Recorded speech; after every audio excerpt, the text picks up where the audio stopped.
Hello students, welcome to my channel Vision Study IQ. इस video में हम देखेंगे यूनियन लिस्ट क्या है, स्टेट लिस्ट क्या है और कंकरेंट लिस्ट क्या है। ये इंडियन पॉलिटी का एक इम्पॉर्टेंट टॉपिक है और कई अलग अलग एग्जामों में इस पे क्वेश्चन ऑलरेडी पूछे गए हैं। देखिए, कॉन्स्टिट्यूशन ऑफ इंडिया ने पावर्स का डिवीजन कर दिया है सेंटर और स्टेट के बीच में। तो ये पावर का डिवीजन करना क्यों ज़रूरी था? ताकि स्टेट और सेंटर के बीच में कोई भी कन्फ्लिक्ट ना हो। तो ये कहाँ मेंशन किया गया है? ये 7 शेड्यूल में मेंशन किया गया है। देखिए, the 7 schedule to the constitution of India define the powers and function between union and state. ठीक है, तो इसमें 3 लिस्ट कंटेन किए गए हैं। इट कंटेन्स 3 लिस्ट, तो वही यूनियन लिस्ट, स्टेट लिस्ट और कंकरेंट लिस्ट। तो इसमें कौन कौन से सब्जेक्ट आते हैं, हम इसकी डीप स्टडी करेंगे। यूनियन लिस्ट, तो central government has the power to make laws. Union list में जितने भी सब्जेक्ट आते हैं उस पे लॉ बनाने का अधिकार सिर्फ और सिर्फ सेंट्रल गवर्नमेंट को होता है। उसके बाद है state list, state government has the power to make laws. State list में जितने भी सब्जेक्ट आते हैं उस पे सिर्फ लॉ बना सकती है स्टेट गवर्नमेंट। इसके बाद है concurrent list, central and the state government have power to make laws. Concurrent list में जितने भी सब्जेक्ट आते हैं उस पे लॉ स्टेट गवर्नमेंट भी बना सकती है और सेंट्रल गवर्नमेंट भी बना सकती है। तो ये इनका डिफरेंस था। यूनियन लिस्ट में ओरिजिनली 97 सब्जेक्ट थे, अब वहाँ पे 100 सब्जेक्ट हो गए हैं। इसके बाद है स्टेट लिस्ट में ओरिजिनली 66 सब्जेक्ट थे, अब वहाँ पे सिर्फ 61 सब्जेक्ट ही रह गए हैं। तो देखिए, स्टेट लिस्ट से कंकरेंट लिस्ट में 5 सब्जेक्ट ट्रांसफ़र हुए हैं।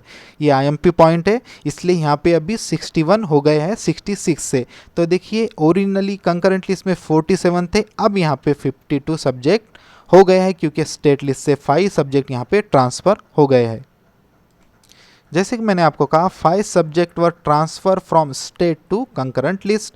तो ये किस अमेंडमेंट के थ्रू आए? तो through the 42nd amendment act of 1976। ये आईएमपी पॉइंट है कि किस अमेंडमेंट के थ्रू ये चेंजेस हुए हैं। तो ये हुए 42nd अमेंडमेंट एक्ट ऑफ 1976। तो ये 5 सब्जेक्ट कौन थे? इसमें एजुकेशन आता है, वेट्स एंड मेजर्स आते हैं, फॉरेस्ट आता है, एडमिनिस्ट्रेशन ऑफ जस्टिस आता है, protection of wild animals and birds आता है।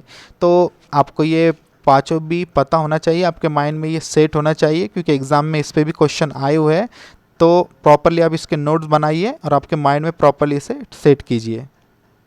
इसके बाद देखिए, यूनियन लिस्ट में मैंने आपको जैसे कहा कि 100 सब्जेक्ट है, स्टेट लिस्ट में 61 है और कंकरेंट लिस्ट में हमने जैसे देखा कि 52 सब्जेक्ट थे।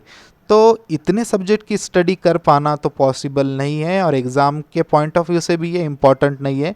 तो कुछ जो बार बार एग्ज़ाम में रिपीट होते हैं मैं आपको इसमें डिस्कस कर दूंगा वो सब्जेक्ट। तो देखिए, यूनियन लिस्ट में डिफेंस आता है, स्टॉक मार्केट आता है, स्टेट लिस्ट में एग्रीकल्चर आता है और कंकरेंट लिस्ट में एजुकेशन और लेबर ऑर्गेनाइजेशन आता है।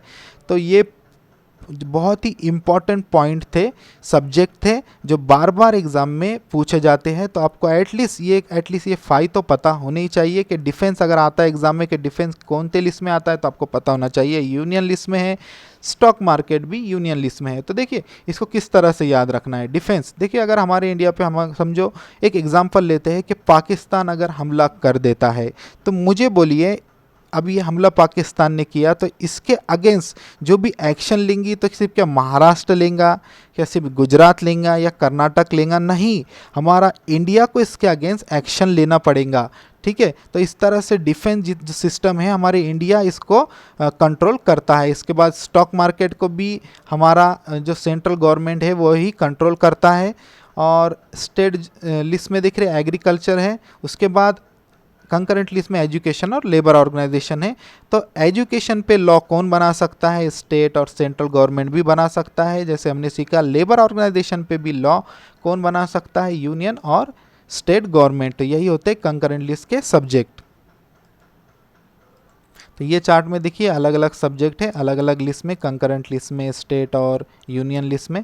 तो बहुत सारे सब्जेक्ट है ये।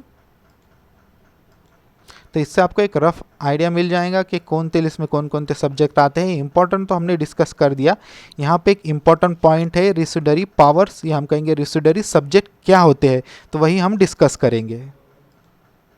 तो उससे पहले अगर आपने मेरे चैनल विजन स्टडी IQ को सब्सक्राइब नहीं किया है तो मैं आपसे रिक्वेस्ट करता हूं कि प्लीज़ इस चैनल को सब्सक्राइब कीजिए, ताकि जो भी मैं नए वीडियो इस पे अपलोड करूं सबसे पहले आपको उसकी नोटिफिकेशन मिल जाए और आप मुझसे हमेशा के लिए कनेक्ट हो जाए। तो इसे लाइक भी कीजिए, सब्सक्राइब भी कीजिए और मेरे वीडियो को ज़्यादा से ज़्यादा शेयर कीजिए। तो अब हम देखेंगे कि व्हाट इज़ रेसिडुअरी सब्जेक्ट, ये क्या होते हैं। तो कुछ सब्जेक्ट हमने देखा यूनियन लिस्ट में होते हैं, कुछ स्टेट लिस्ट में होते हैं और कुछ कंकरेंट लिस्ट में होते हैं। मगर कोई एक नया सब्जेक्ट उभर के आता है, फॉर एग्जांपल आधार कार्ड है, साइबर वॉरफेयर है, या बिटकॉइन पे अगर कोई लॉ बनाना है जो ऑलरेडी यूनियन लिस्ट में ये सब्जेक्ट नहीं है, स्टेट लिस्ट में भी नहीं है और कंकरेंट लिस्ट में भी ये नहीं है, क्योंकि एक नया कंसेप्ट है, ये एक नया हम कहेंगे एक नया लॉ है, एक नया सब्जेक्ट इसमें आया है। तो ऑलरेडी ये किसी भी लिस्ट में नहीं होगा ये सब्जेक्ट, आधार कार्ड हो, बिटकॉइन हो, या साइबर वॉरफेयर पे कोई लॉ बनाना हो। तो इस तरह से अगर कोई भी नया सब्जेक्ट उभर के आता है तो उससे कहते हैं रेसिडुअरी सब्जेक्ट। और मोस्ट इम्पॉर्टेंट, उस पे लॉ कौन बना सकता है, तो उस पे लॉ बनाने का अधिकार पार्लियामेंट को होता है। तो हमने देख लिया व्हाट इज रेसिडुअरी सब्जेक्ट, इस पे लॉ कौन बना सकता है, पार्लियामेंट, और ये रेसिडुअरी सब्जेक्ट क्या होता है। मोस्ट IMP है ये, तो आपको प्रॉपरली ये एग्ज़ाम में कई बार आया हुआ है, तो इसका कंसेप्ट आपको पता होना चाहिए। इंटरव्यू में भी पूछा जाता है कि व्हाट इज रेसिडुअरी सब्जेक्ट, तो यही होता है रेसिडुअरी सब्जेक्ट का कंसेप्ट, इससे ज़्यादा ये और कुछ नहीं है। तो इस वीडियो में इतना ही। अगर आपको मेरा चैनल अच्छा लगता है तो प्लीज़ इसे लाइक, शेयर और कमेंट्स कीजिए। Thanks for watching my video.